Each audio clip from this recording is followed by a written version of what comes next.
Hello, YouTubers, friends, compatriots, bootlickers, shills, nuts, slaves, serfs, peasants, vassals.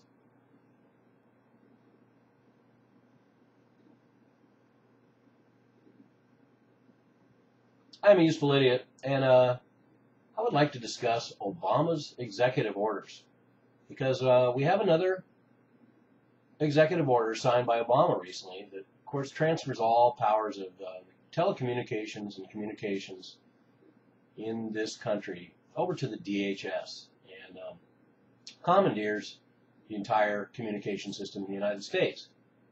And there's a lot of histrionic YouTube videos out there and people discussing this. And I've done videos on Obama signing executive orders before, and my stance is still the same.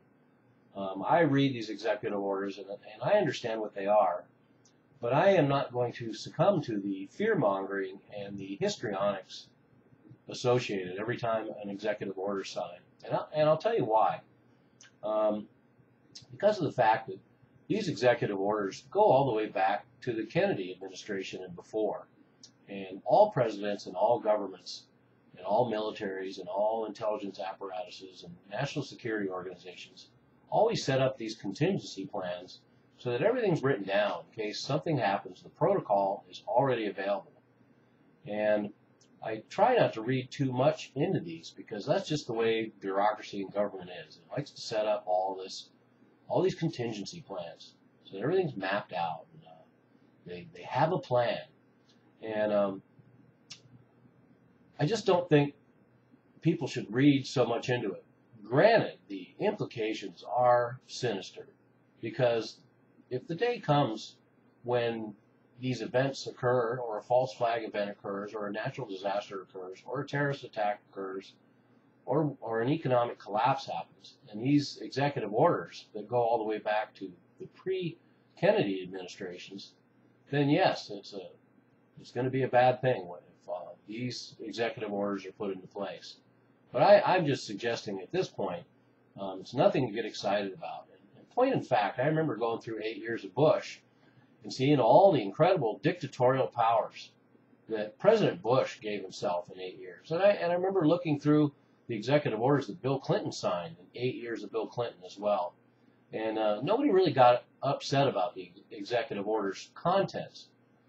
People seem to be pretty excited about the barrage of executive orders that circumvent Congress.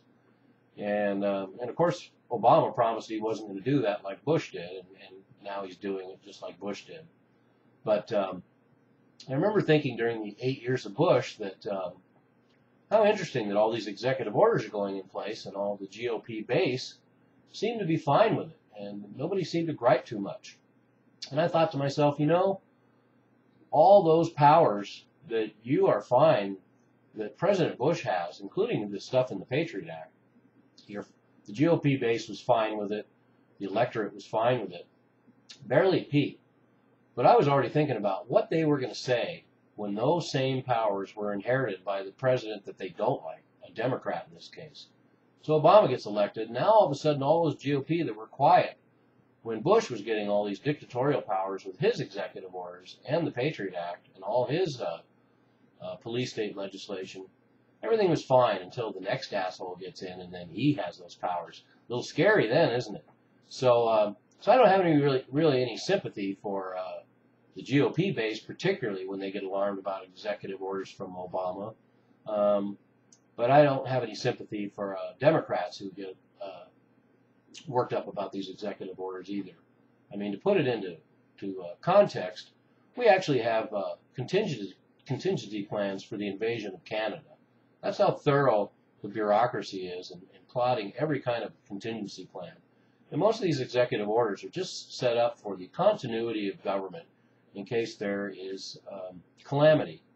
And that's what it's all about. So anyway, that's all I want to say about executive orders, and I want to address the mania circulating in the alternative media about Obama and his communications takeover. I think it's a little reactionary and a little histrionic and a little crazy and a little fear-mongering to get too worked up about these executive orders. But that said, like I mentioned earlier, when the day comes and something happens, and all these executive orders that Obama set up, Bush set up, Clinton set up, Bush Sr. set up, Reagan set up, Carter set up, Nixon set up, Kennedy set up, Lyndon B. Johnson set up, when all those executive orders do kick in, yeah, it's not going to be that pleasant. But in the meantime, relax. We actually have real issues to be concerned about, and real events that need to be addressed. I'm a useful idiot. Don't you be one too. And I really mean it this time.